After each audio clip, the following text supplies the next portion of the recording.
Di balik kesederhanaannya, mereka setia dan siap berkorban jiwa raga demi Pangeran Diponegoro. Keberadaannya sering dipandang sebelah mata, tapi mereka sesungguhnya juga punya jasa yang tak bisa diremehkan.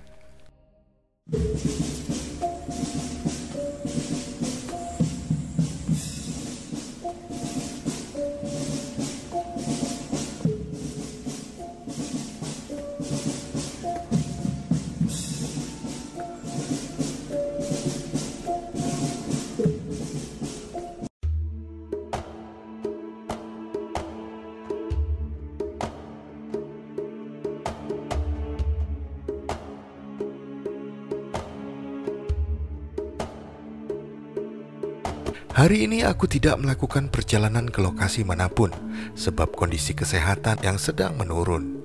Namun aku tak ingin mengecewakan teman perjalanan Senyum Indonesia. Maka di hari ini aku ingin mengisahkan sosok-sosok sederhana yang mendampingi Pangeran Diponegoro dalam perjuangannya juga dalam masa pengasingannya. Sosok mereka seolah tenggelam dalam gegap gempitanya Perang Jawa. Namun perlu digarisbawahi, jika merekalah orang-orang yang dalam tanda kutip paling dekat dengan keseharian Pangeran Diponegoro. Siapakah mereka? Berikut kisah yang bisa dihimpun Senyum Indonesia dari berbagai sumber. Perjalanan seorang tokoh tak lepas dari dukungan orang di sekelilingnya selain keluarganya.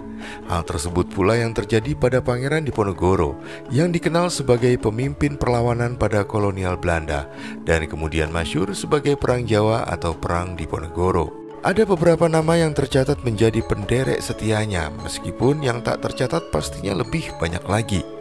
Pangeran Diponegoro dalam Babat Diponegoro sering menyebut-nyebut dua nama sebagai pengikut setianya. Yang pertama adalah Joyo Suroto atau Roto dan juga Banteng Wareng. Kedua orang abdi setianya tersebut konon telah mengikuti Pangeran Diponegoro sejak masih berada di Tegalrejo. Saat itu usia Joyo Suroto dan Banteng Wareng terbilang masih belasan tahun dan telah mengabdikan diri mereka kepada sang pangeran. Dan kemudian ketika Perang Jawa meletus, banyak para abdi dari Tegalrejo yang setia mengikuti Pangeran Diponegoro hingga ke medan perang, termasuk kedua orang yang telah disebutkan tadi.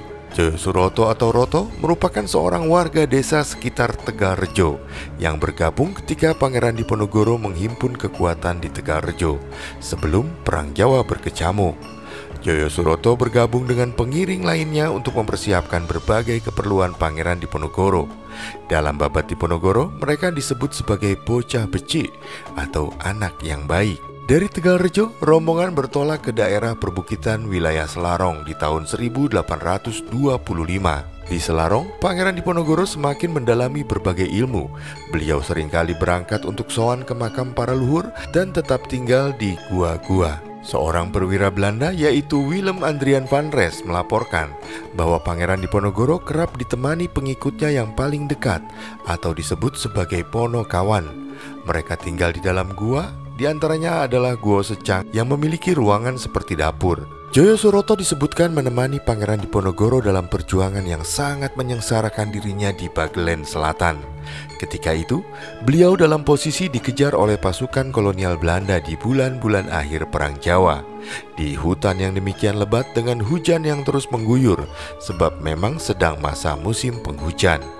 Penderitaan itu ditambah dengan kambuhnya penyakit malaria yang diderita oleh Pangeran Diponegoro. Joyo Suroto selalu menemani Pangeran Diponegoro dalam suka maupun duka. Selama berlangsungnya Perang Jawa, Joyo Suroto selalu siaga di samping Pangeran Diponegoro dalam setiap pertempuran. Kesetiaan dan kuatnya Joyo Suroto dan juga Banteng Wareng bersama Pangeran Diponegoro membuat Jenderal de Kock terkagum dibuatnya. Jenderal de Kock melaporkan kepada Komandan Zeni yaitu Kolonel David Kokius bahwa Pangeran Diponegoro dan dua pengikutnya itu memiliki kondisi fisik yang sangat kuat, seolah tubuh mereka terbuat dari logam. Mereka bertiga sanggup menghadapi kerasnya hambatan dan rintangan saat mengarungi hutan di Bagelen Selatan. Ketika tinggal di Matesih dan berunding di Magelang, Joyo Suroto terus setia mengikuti sang pangeran. Bahkan ketika Pangeran Diponegoro harus dibawa ke Semarang untuk kemudian dibawa ke Batavia, Joyo Suroto pun ikut serta. Tugasnya adalah membawa kotak sirih. Joyo Suroto selalu ikut dalam kereta bersama Pangeran Diponegoro. Dalam perjalanan dari Magelang ke Semarang itu, Banteng Wareng memang ditinggal di Magelang. Tapi kemudian Banteng Wareng menyusul ke Semarang dan kemudian ke Batavia. Saat perjalanan dari Magelang ke Batavia, konon Joyo Suroto selalu berjaga di depan pintu ketika Pangeran Diponegoro tidur di malam hari. Kemudian Pangeran Diponegoro dipindahkan ke Manado dari Batavia. Perpindahan itu dilakukan dengan kapal laut bernama Pollux. Selama perjalanan dengan kapal Pollux dari Batavia ke Manado, Joyo Suroto terus setia mengikuti Pangeran Diponegoro. Ketika tiba di Manado pada tahun 1830 hingga tahun 1833, Joyo Suroto terus dengan setia menemani Pangeran Diponegoro dalam pengasingan yang jauh dari keluarga dan teman-temannya di Yogyakarta. Pada tahun 1833, Pangeran Diponegoro kemudian dipindahkan ke Benteng Rotterdam Makassar. Joyo Suroto terus menemani junjungannya hingga tahun 1839. Dan kemudian pada tahun 1839, Joyo Suroto harus dipindahkan oleh Belanda bersama dengan istrinya yang juga ikut pengasingan bersama dengan 5 anaknya. 2 anaknya yang lahir di Manado yaitu Kalawah dan Doblok juga ikut dipindahkan Belanda ke Kampung Jawa Tondano, Sulawesi Utara saat ini. Tidak diketahui alasan mengapa Belanda memisahkan Joyo Suroto dengan Pangeran Diponegoro.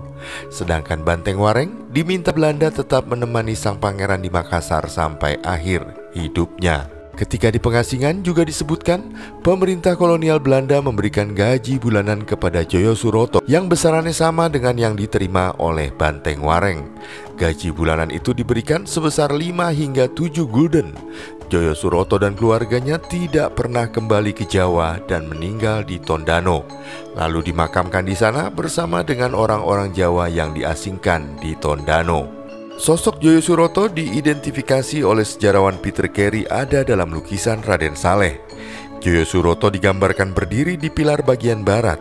Keberadaannya tersembunyi di belakang seorang tentara Belanda yang memegang senapan. Tampak hanya kepalanya yang menoleh ke arah timur laut, melihat ke arah Pangeran Diponegoro. Joyo Suroto berada dekat sang pangeran yang dikerumuni petinggi militer Belanda di pelataran Wisma Residen Kedu.